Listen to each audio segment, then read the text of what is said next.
দেশে তাকে ঢিল মারে জামায়াত শিবিরের নেতাকর্মীরা, যাদেরকে তিনি স্যাবোটাজকারী হিসেবে চিহ্নিত করেন, যারা নাকি সব আন্দোলনে ঢুকে যায় এমন অভিযোগ করেন তিনি। আর বিদেশে আসলে তিনি আওয়ামী লীগ নেতা কর্মী সমর্থকদের দৌড়ানির উপর কোথাও একটা মুহূর্ত বসতে পারেন না, কোনো জায়গায় সামনের দরজা দিয়ে ঢুকতে পারেন না, কোনোখানে দূতাবাসের কর্মকর্তা কর্মচারীদের প্রহরা ছাড়া, পুলিশ প্রহরা ছাড়া একটা পা বাইরে ফেলতে পারেন না। এহেন মাহফুজ আলম এখন কিনা তার চিন্তা যে মওদুদিবাদের প্রক্সি দল বাংলাদেশে আরো গড়ে উঠছে কিনা, আর তার সমর্থিত দলগুলো সেই পথে হাঁটছে কিনা। রাষ্ট্রীয় পয়সায় লন্ডনে এসে ঠিক নিউ ইয়র্কের মতোই আবারও আরেক দফা আওয়ামী লীগের সমর্থকদের দৌড়ানি, ডিম মারা এবং প্রচণ্ড গালিগালাজ বর্ষণের মুখে পেছনের দরজা দিয়ে গুটি কয়েক লোকের এক সভায় জুলাই অভ্যুত্থানের আদর্শ নিয়ে আলোচনার চেষ্টা করে যখন মাহফুজ আলমের হোটেলে ফিরে, মানে যেখানে তিনি আছেন সেখানে একরকমের বদ্ধ পরিবেশে, কারণ কোথাও তার পক্ষে বের হওয়া সম্ভব নয়, যে ধরনের প্রতিরোধ আওয়ামী লীগের কর্মী সমর্থকেরা তৈরি করেছেন ঠিক নিউ ইয়র্কের মতোই লন্ডনেও তার জন্য, কোথায় মাহফুজ আলমের ভাবা উচিত যে সত্যি রাষ্ট্রীয় পয়সায় দূতাবাসের কর্মীদেরকে এমন ব্যতিব্যস্ত রেখে এ ধরনের সফর কতটা যুক্তিযুক্ত, দরকার আছে কিনা, নিজের নিরাপত্তা এবং মান সম্মানের কথা ভেবে মাহফুজ আলম হোটেলে ফিরে বা যেখানেই তিনি আছেন সেই আশ্রয়ে ফিরে তিনি একেবারে চমকে ওঠেন এবং তার ঘুম হারাম হয়ে যায় যে এনসিপি, জাতীয় নাগরিক পার্টি, এখন জামায়াতে ইসলামীর সঙ্গে যুগপৎ আন্দোলনে যাওয়ার কথা ভাবছে। মাহফুজ আলমকে তো আমরা চিনি, তিনি কি ভীষণ জামায়াত বিরোধী। সেই উপদেষ্টা হবার পর থেকেই ফেসবুকে শুধু জামায়াতের বিরুদ্ধে স্ট্যাটাস দেন, তারপরে দুদিন পরে মাফ চেয়ে সেই স্ট্যাটাস তোলেন। তার মধ্যে বিভিন্ন সময়ে জামায়াতে ইসলামীকে অপমান করে দেওয়া নানা স্ট্যাটাসে এমনকি জামায়াতে ইসলামীর শীর্ষ পর্যায়ের নেতৃবৃন্দ দলীয়ভাবে প্রকাশ্যে সংবাদ মাধ্যমে বিবৃতি দিয়ে তাকে সাবধান করেছেন, নিন্দা জানিয়েছেন। তারপর তৌহিদি জনতা মব তৈরি করছে, সেটা জামাত সেই ধরনের স্ট্যাটাস দিয়ে রীতিমতো রোষের মুখে পড়ে সে স্ট্যাটাস তুলে নিয়েছেন। প্রায়শই তিনি মিনিট 10 পর স্ট্যাটাস তুলে নেন।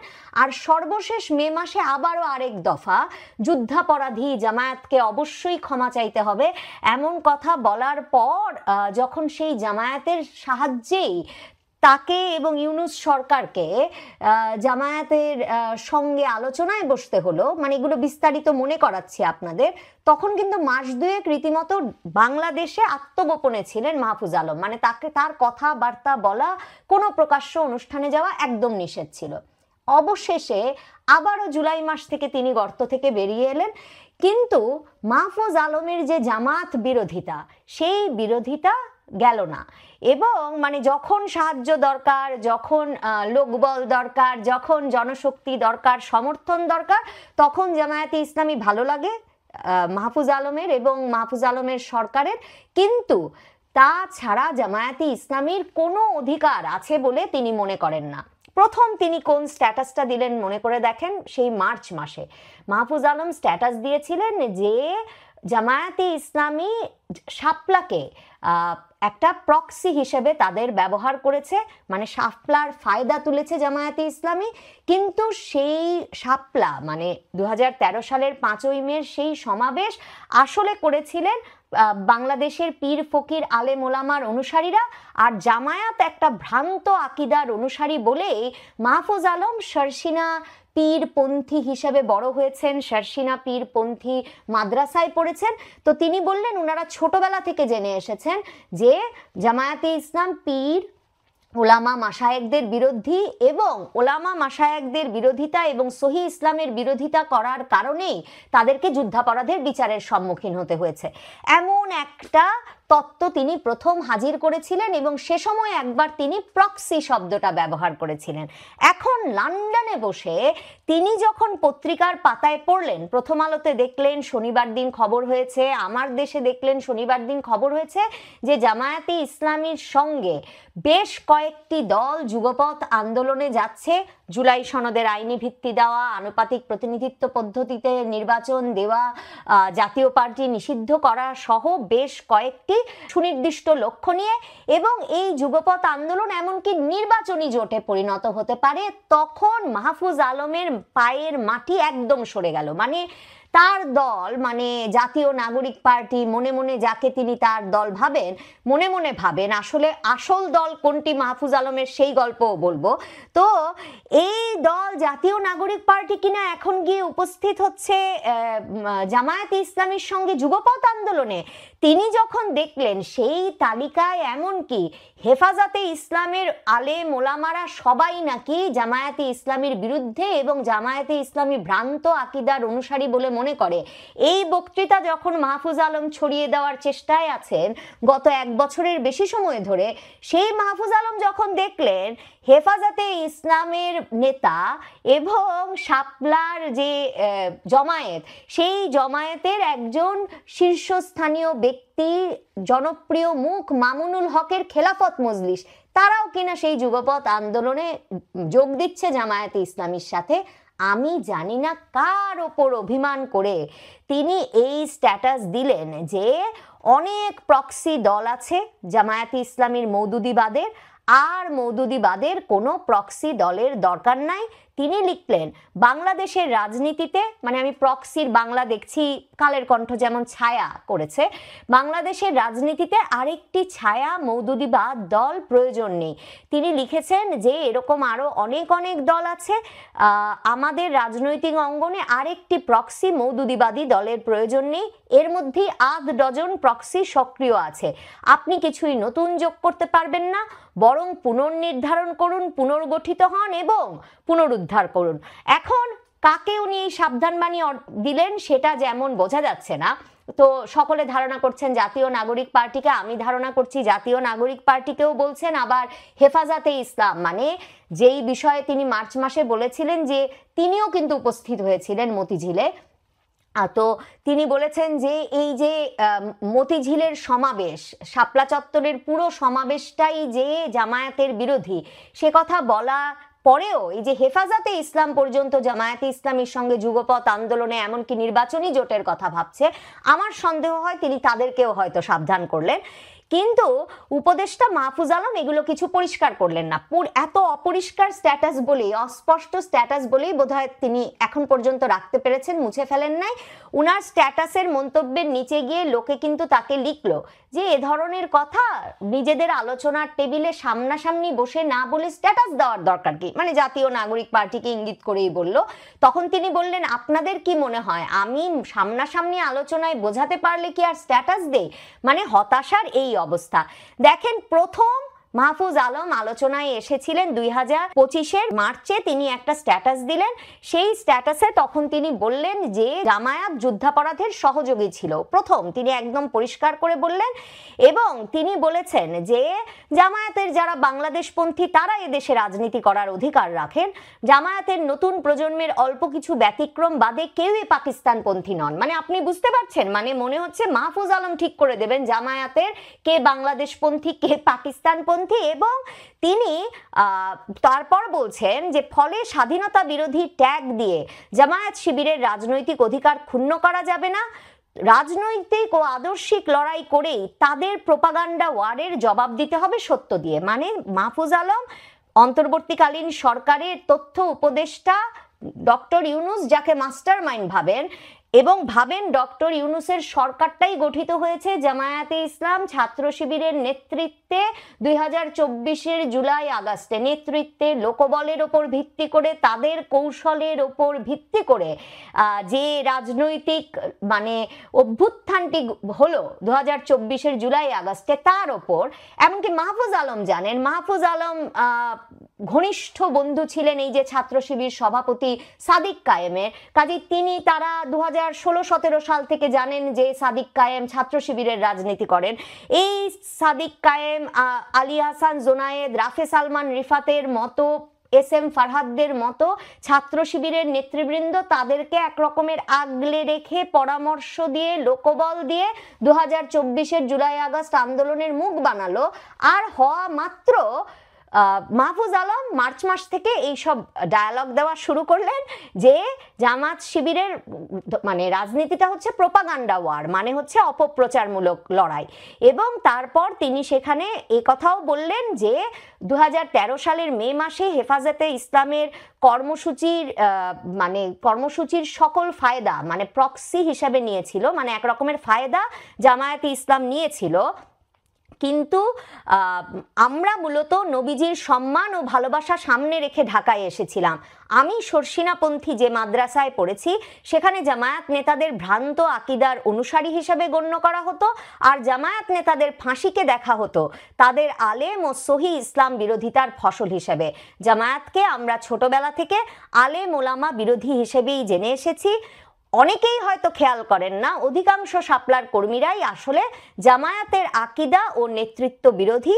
শাপলার অনেকেই জামায়াতের আলেম ও পীরপন্থা বিরোধিতার শিকার। তিনি ওই একই স্ট্যাটাসে বলেন, চরমপন্থী কোনো গোষ্ঠীর হাতে তৌহিদি জনতার নেতৃত্ব ছেড়ে না দেওয়ার আহ্বান জানান এবং তিনি বলেন যে তৌহিদিবাদী জনতার নেতৃত্ব যেন ফ্রিঞ্জ এলিমেন্টের চরমপন্থী গোষ্ঠীর হাতে না গিয়ে মূলধারার হকপন্থী আলেমদের হাতে থাকে, এই আশা রাখি।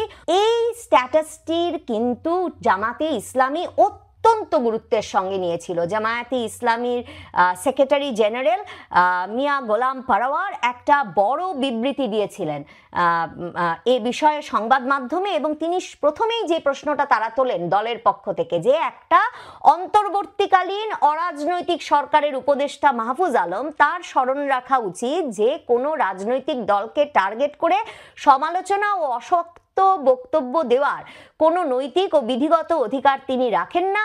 রাজনৈতিক বক্তব্য দিতে হলে রাজনীতির ময়দানে এসে দেওয়া সমীচীন। এবং তিনি তার এই যে দীর্ঘ যে ফেসবুক স্ট্যাটাসের জবাবে মাহফুজ আলমের সেই বিবৃতিতে মিয়া গোলাম পারাওয়ার জামায়াত যুদ্ধাপরাধীদের সহযোগী ছিল মর্মে এই মন্তব্যের তীব্র নিন্দা ও প্রতিবাদ জানান এবং তার এই ভিত্তিহীন ও মিথ্যা বক্তব্যে বিস্ময় প্রকাশ করেন। কিন্তু মাহফুজ আলম থামেন না। মাহফুজ আলম এরপর মে মাসে এসে যখন হাসনাত আব্দুল্লাহ আওয়ামী লীগ নিষিদ্ধ এক রাতের মধ্যে করতে হবে এই দাবিতে জাতীয় নাগরিক পার্টিরও কোনো সঙ্গী সাথী না পেয়ে, মানে ওই পার্টির তো কোনো লোকবল ধরেন নাই, তিনি যমুনার উদ্দেশ্যে রওনা দিলেন এবং রাত প্রায় পার হয়ে গেল, মাঝরাত পার হয়ে গেল, নাগরিক পার্টির নেতৃবৃন্দ গিয়ে তার সঙ্গে যোগ দিলেন না, কিন্তু হাসনাত আব্দুল্লাহর সঙ্গে গিয়ে তখন যোগ দিলেন জামায়াতে ইসলামী, ছাত্র শিবিরের নেতৃবৃন্দ, ইসলামী আন্দোলন বাংলাদেশ মানে চরমনাই পীরের নেতৃবৃন্দ, মামুনুল হকের অনুসারীরা, খেলাফত মজলিসের নেতাকর্মীরা, এরা গিয়ে যোগ দিয়ে কিন্তু যমুনার ওই অবরোধটাকে একটা জনশক্তি দিয়ে একটা শক্ত অবস্থানে নিয়ে গেলেন। এবং তারপর যখন 10ই মে সরকার, মাহফুজ আলমদের সরকার, এবং মাহফুজ আলম আবার সেই ঘোষণার সময় একদম 3 উপদেষ্টাও যে বসলেন, সেখানে গিয়ে কিন্তু মাহফুজ আলম ঠিক বসলেন যেখানে আওয়ামী লীগকে নিষিদ্ধ করা হলো। আওয়ামী লীগকে নিষিদ্ধের ঘোষণা দিয়ে বাড়ি এসেই মাহফুজ আলম ফেসবুকে স্ট্যাটাস দিলেন এবং স্ট্যাটাস দিয়ে বললেন যুদ্ধাপরাধীদের সহযোগীদের ক্ষমা চাইতে হবে, মানে আবারও জামায়াতে ইসলামী। দুটি কথা শিরোনামে তিনি সেই ফেসবুক স্ট্যাটাসে লিখলেন, 71-এর প্রশ্ন মীমাংসা করতেই হবে, যুদ্ধাপরাধের সহযোগীদের ক্ষমা চাইতে হবে, বাংলাদেশে রাজনীতি করতে হলে পাকিস্তান পন্থা বাদ দিতে হবে। মানে তিনি আসলে মনে করেন জামায়াতে ইসলামী পাকিস্তান পন্থার রাজনীতি করে এবং তিনি বললেন পাকিস্তান এদেশে গণহত্যা চালিয়েছে, পাকিস্তান অফিসিয়ালি ক্ষমা চাইলেও, তদুপরি আবারও ক্ষমা চাইতে রাজি হলেও যুদ্ধাপরাধের সহযোগীরা এখনো ক্ষমা চায়নি। ইনিয়ে বিনিয়ে গণহত্যার পক্ষে বয়ান উৎপাদন বন্ধ করতে হবে। মানে তিনি মনে করেন জামায়াতে ইসলামী 1971 সালের গণহত্যার পক্ষে ইনিয়ে বিনিয়ে বয়ান তৈরি করছে। জুলাইয়ের শক্তির মধ্যে ঢুকে স্যাবোটাজ বন্ধ করতে হবে, সাফ দিলে আসতে হবে। জামায়াতে ইসলামীকে এই যে তিনি বললেন যে এদের দিল সাফ না, এরা জুলাইয়ের শক্তির মধ্যে ঢুকে স্যাবোটাজ করছে, এবং তারপর মনে আছে জগন্নাথ হলের ছাত্রদের আবাসন সমস্যা, পরিবহন সমস্যা মেটানোর এক আন্দোলনে তিনি গেলেন, এক ছাত্র মারলো তাকে বোতল, সেই বোতল খেয়ে আবারও মাহফুজ আলম সংবাদ মাধ্যমের সামনে বললেন যে স্যাবোটাজকারীরা ঢুকে পড়েছে, স্যাবেটুররা ঢুকে পড়েছে সকল আন্দোলনের মধ্যে, এবং আপনারা তো বুঝতেই পারছেন কারা আমাকে সব সময় আঘাত করতে চায়। মানে বুঝতে পারছেন, তখনও সংবাদ মাধ্যম পরিষ্কার লিখলো যে মাহফুজ আলম জামায়াত শিবিরের দিকে ইঙ্গিত করছে যে জামায়াত শিবির নাকি তাকে যখন তখন আঘাত করতে চায়। এই অবস্থায় মে মাসটা কত নাটকীয় ছিল মনে করে দেখেন। মে মাসের 20-21 তারিখের দিকে অবস্থা এমন দাঁড়ালো, একদিকে 10ই মে আওয়ামী লীগ নিষিদ্ধ হয়েছে, তা নিয়ে একটা দুরু বক্ষ, এক রকমের উদ্বেগ, অনিশ্চয়তা, আওয়ামী লীগ কি প্রতিক্রিয়া দেখায়, এই অবস্থা আন্তর্জাতিক সম্প্রদায় কি প্রতিক্রিয়া দেখায়, সরকারের একটা দুরু বক্ষ অবস্থা। সে সময় সেনা প্রধানের সঙ্গে আবার ডক্টর ইউনূসের ওই যে মিয়ানমারের আরাকান আর্মিকে সহায়তার জন্য আমেরিকার জন্য করিডোর দেওয়া, বন্দর আমেরিকার সুবিধার্থে দিয়ে দেওয়া, এরকম নানা বিষয় নিয়ে একটা রীতিমতো এমন অস্বস্তিকর এবং বিবাদের সম্পর্ক তৈরি হলো বলে সংবাদ মাধ্যমেই খবর বেরিয়ে এলো যে জরুরি অবস্থা জারি করে ইউনূস সরকারকে সেনাপ্রধান ফেলে দেন, এই খবর চারদিকে ছড়িয়ে পড়লো। তখন যখন আবার ডক্টর ইউনূসের সরকার মানে মাহফুজ আলমের সরকার, তারা জামায়াতে ইসলামীর কাছে এই সহায়তার প্রার্থনা করলো, জামায়াতে ইসলামী তখন বেঁকে বসে বলল এই মাহফুজ আলমের কথা বন্ধ করতে হবে। মাহফুজ আলম বিভেদ সৃষ্টি করছে জুলাইয়ের পক্ষ শক্তিগুলোর মধ্যে, এই বিভেদ সৃষ্টিকারী বয়ান মাহফুজ আলমকে বন্ধ করতে হবে। মাহফুজ আলম তখন 20 না 21 তারিখের দিকে মাফ চেয়ে ফেসবুক থেকে 2 মাসের জন্য উধাও হয়ে গেল এই মাহফুজ আলম।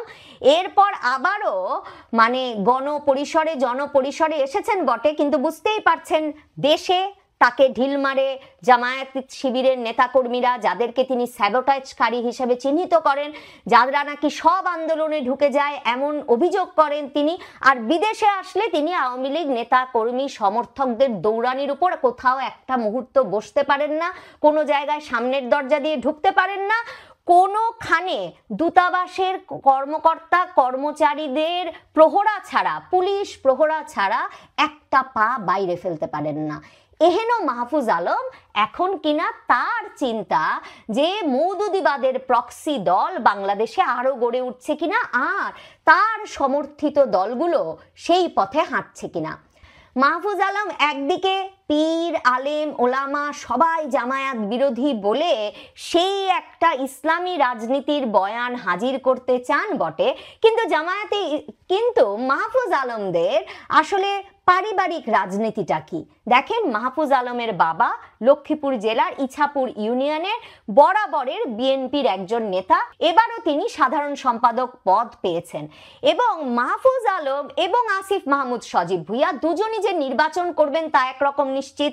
আসিফ মাহমুদ সজীব ভুঁইয়া বলেছেন যে তিনি জাতীয় পর্যায়ে নির্বাচন করতে চান, তাই তিনি চান যে তিনি ঢাকা শহরেই এমপি পদে দাঁড়াবেন, এবং তিনি সংবাদ মাধ্যমের প্রশ্নের উত্তরে বলেছেন যে এমন কোনো কথা নেই যে তিনি জাতীয় নাগরিক পার্টি বা এনসিপিতে গিয়েই যোগ দেবেন। এরপর থেকেই বোঝাই যায় যে সম্ভবত তার সঙ্গেও বিএনপির এক রকমের কথাবার্তা চলছে, তাসনিম জারা সহ জাতীয় নাগরিক পার্টির একটা বড় অংশের সঙ্গেও চলছে বলে আমার যে সন্দেহের কথা আপনাদের তো আগেই বলেছি।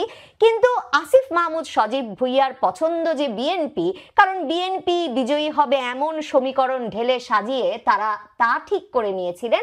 আসিফ মাহমুদ সজীব ভুঁইয়ার ওই কথার পর থেকে সেই কানাঘুষা কিন্তু বেশ একটা জোর জায়গা করে নিয়েছে। এখন দেখেন মাহফুজ আলমের পরিবার হলো আসলে একটা বিএনপি পরিবার। মাহফুজ আলমও যে নির্বাচন করবেন তার প্রমাণ তিনিও হুট খোলা গাড়ি টাড়িতে করে এলাকায় গিয়ে বেশ কয়েকবার জনগণের সাথে হাত মিলিয়ে এসেছেন, হাত টাত নেড়ে এসেছেন। তার মানে মাহফুজ আলমেরও মনে মনে স্বপ্ন হয় জাতীয় নাগরিক পার্টিকে বিএনপির সঙ্গে জোট করিয়ে, না হলে বিএনপি থেকেই তিনি নির্বাচনে দাঁড়াবেন, তার এলাকায়। আর মাহফুজ আলম এত জামাত বিরোধিতা দেখিয়েছেন এই গত 1 বছর ধরে, তিনি এটাও বোঝেন যে জামায়াতে ইসলামী যদি ক্ষমতায় চলে আসে কিংবা ক্ষমতার কেন্দ্রে আসে, তাহলে তার বাংলাদেশে বা বাংলাদেশের বাইরে কোথাও আর বের হওয়ার উপায় থাকবে না।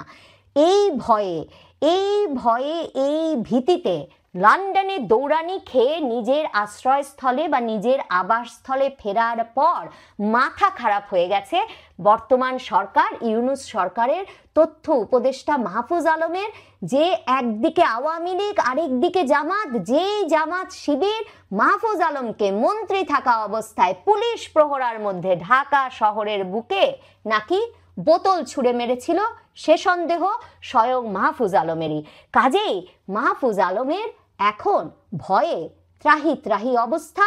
ভোটের সমীকরণ মিলিয়েও দেখছেন তার দল বিএনপির চাইতে জামায়াতে ইসলামীর সুযোগ, রাজনৈতিক শক্তি, রাজনৈতিক কাঠামো যেমন জোরদার, তেমনি এখন তাকে বিস্মিত করে যাদেরকে তিনি জামায়াতে ইসলামীর বিরোধী পক্ষ বলে চিহ্নিত করে সারা বাংলাদেশে বয়ান হাজির করতে চেয়েছেন, সেই বিরোধী পক্ষ জামায়াতের সঙ্গে জোট গঠন করছে, এমনকি জোট গঠন করছে তার আপন দল জাতীয় নাগরিক পার্টি এনসিপিও।